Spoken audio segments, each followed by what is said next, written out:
झिम्मा फुगडीच्या माध्यमातून महिलांचा सन्मान, तारळे खुर्दमध्ये रंगला पारंपरिक उत्सव।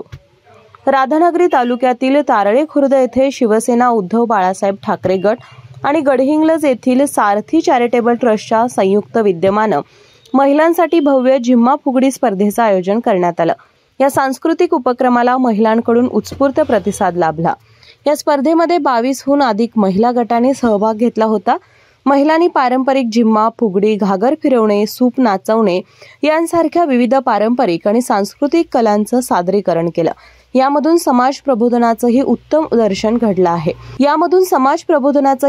दर्शन घडलं।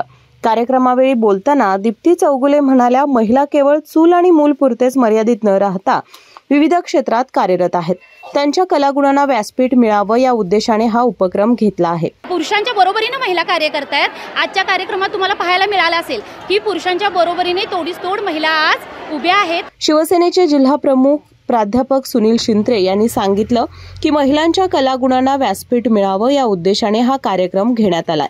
तसेच येणाऱ्या स्थानिक स्वराज्य संस्थांच्या निवडणुकांमध्ये महिलांना मोठ्या प्रमाणात संधी दिली जाणार आहे। ज्या इतक्या चांगल्या नियोजन करू शकतात त्या येत्या राजकारणामध्ये सुद्धा चांगलं काम करतील आणि आमच्यातल्या महिलांना योग्य ठिकाणी संधी देण्याचंच काम आम्ही आदरणीय उद्धवजींच्या नेतृत्वाखाली करणार आहोत। की महिला या फक्त चूल आणि मूल या संकल्पनेमध्ये न राहता बऱ्याचशा महिला वेगवेगळ्या क्षेत्रामध्ये चांगल्या काम करतात, पण त्यांना घराबाहेर पडून त्यांच्या कलागुणांना संधी मिळत नाही।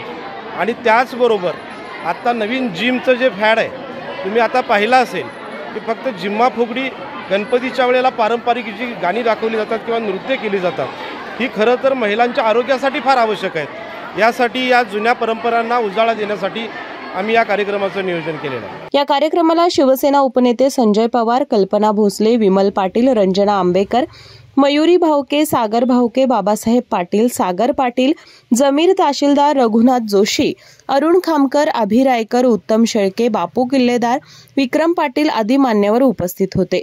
केके न्यूज साठी राधानगरीहून मिलिंद कांबळे।